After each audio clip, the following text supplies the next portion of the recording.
Favorite piece you've made? Can't answer it, goddammit. I mean, I really can't. Let's just appease you and say the Boston knee-hole desk. Okay, I'm happy with that. I bet you are. That's my favorite piece.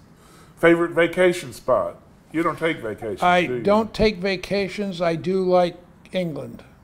Oh, okay. That's the only place I've been. I've been to Mexico, but, well, I was in Australia, too. I don't like to travel that much. Sylvie's been all over the world. China, India, Jesus, Krakow, Jesus, Spain, Italy, Morocco. Anyway, go. Last book you've read or are reading?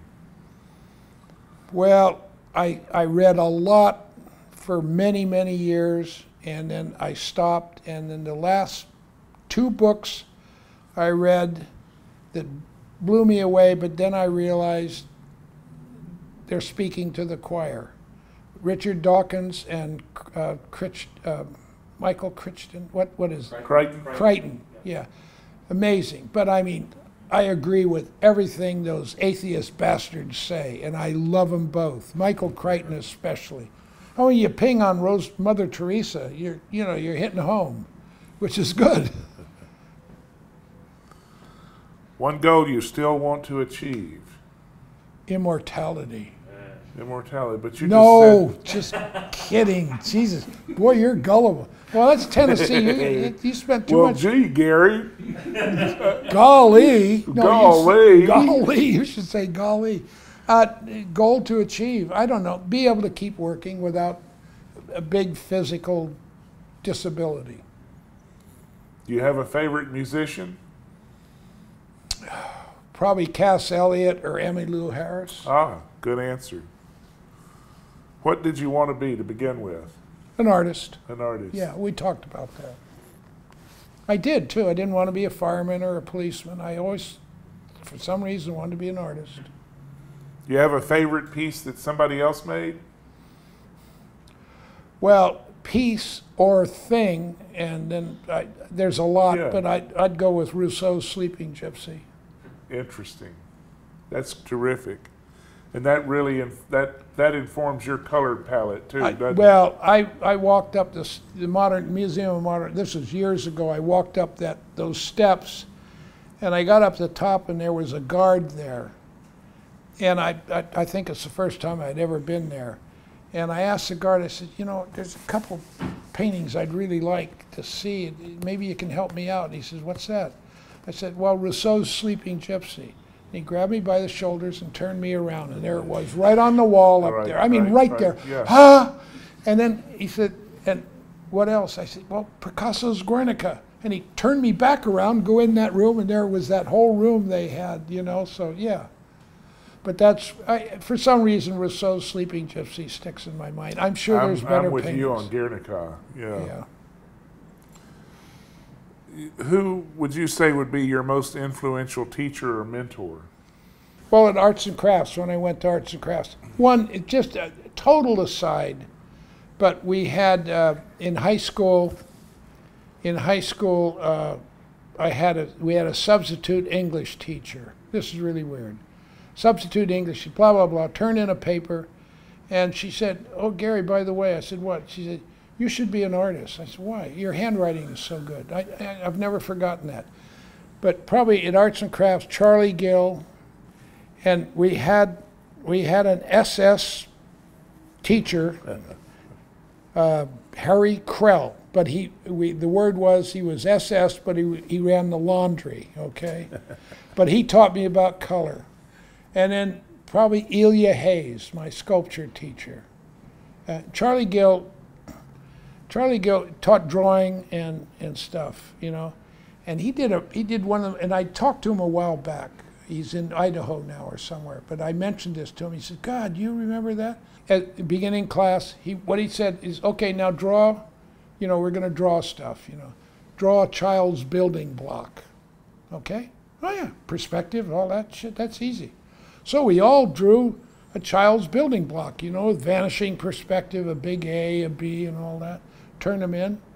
He said, these are all wrong. What are you talking about? Vanishing point and all that? He says, no. You're drawing a building block with the perception of an ant. Draw it as, so then it's just square. I mean, I really learned that lesson, man. I mean, that was, you know, the perspective of an ant. It's Right. somebody small. Well, it's like looking up in New looking York. up at a great big thing, yeah. Yeah, and that'd be pretty much it. Charlie Gill, Harry Crowe.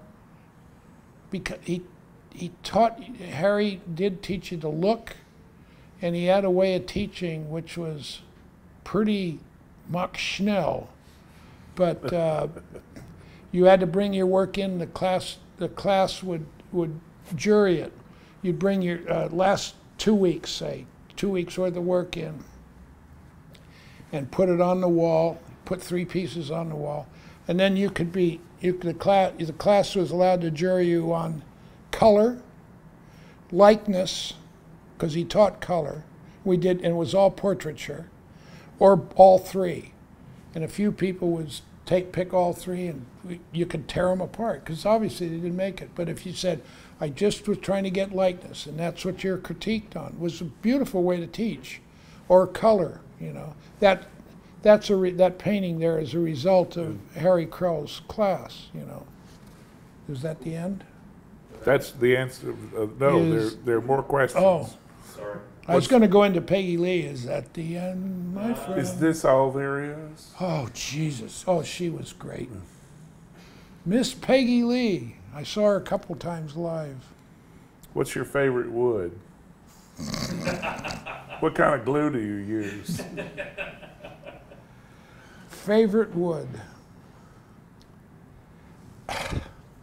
Well, I've worked so much with Claro walnut because we have it. Yeah. And it has, you know, the East Coast guys, their walnut is just brown goddamn wood. We got purple, yellow, green, red in our wood. So I guess a favorite wood would be Claro walnut, you know. That's, if I had to pick what I thought was your favorite wood, that would be it. Yeah, I see more of it. Yeah, there's some, well, I'm gonna modify that a little bit. Before I really got into any exotic woods or hardwoods, Douglas fir vertical grain, Yeah. used in conjunction with blued steel. Ah. It's got that, especially with a little age on it, gets a nice yellow. It's a difficult wood to work, to saw. It planes and everything pretty well, but end saw, chips, blah, blah, blah. But in conjunction with steel fittings, you know, I made a lot of things with tables with, you know, steel brackets and stuff for the legs. So walnut, but the romantic in me says Douglas fir, vertical grain fir. Love it. Good. Quarter sawn. Is there a tool you can't live without? Well, there's 1, 2, really only 2, but I would certainly replace, you know, thickness planers and that. I got a little Ryobi, 10-inch Ryobi. Little lunchbox planer? God damn it, man, that's one hell of a machine. But I could not live without the Tanowitz or the big 20-inch disc sander. Right. It's used all the time. I mean, it's constantly used. Right. So yeah, that's it. I mean, those 2, but the Ryobi. What's a skill that you have that most people don't know about? Well, what do you mean don't know? It ain't dancing. Oh no, oh God no. Well, they don't know, or I'm not known for, or what? Yeah, right. I would kind of like to say some sort of innate problem solving. I've had a number of people come here and, you know, I love to solve somebody else's problem if I can. Having to do with stuff that I know about, metal and that. Counseling. Let's call that counseling. No, I don't counsel. It's just, I think if you did it this way, you know, this would work.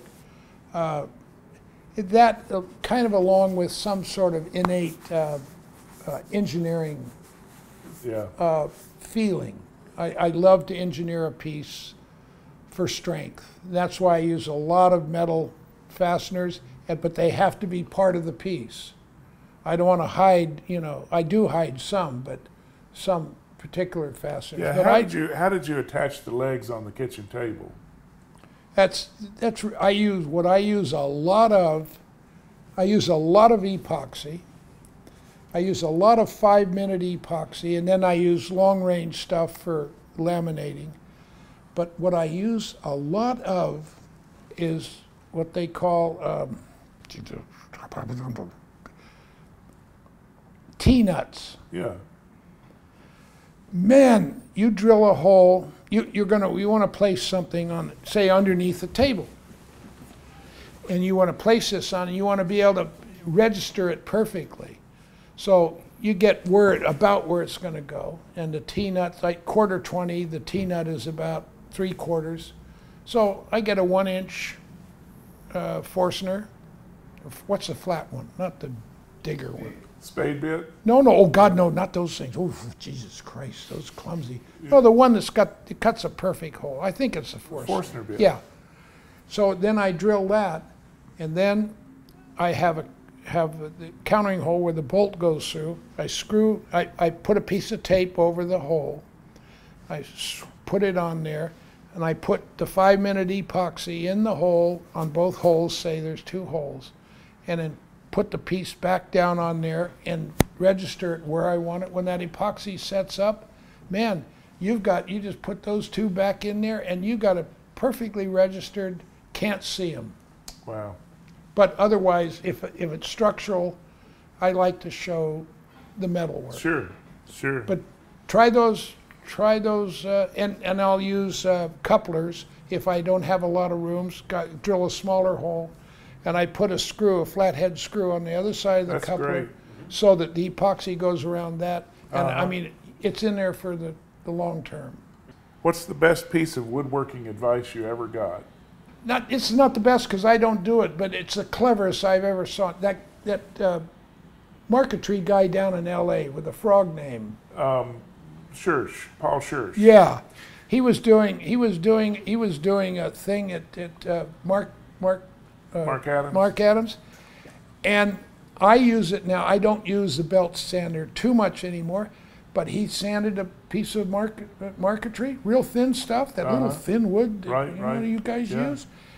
He put the damn sander on the piece and started it. Right. I've always tried to drop it on. Oh my Birk or Burk. That was brilliant. So I guess I don't use it because I don't use that sander that much. But but that's probably general knowledge in your trade. But it blew me away. It's not in the wood butcher's trade.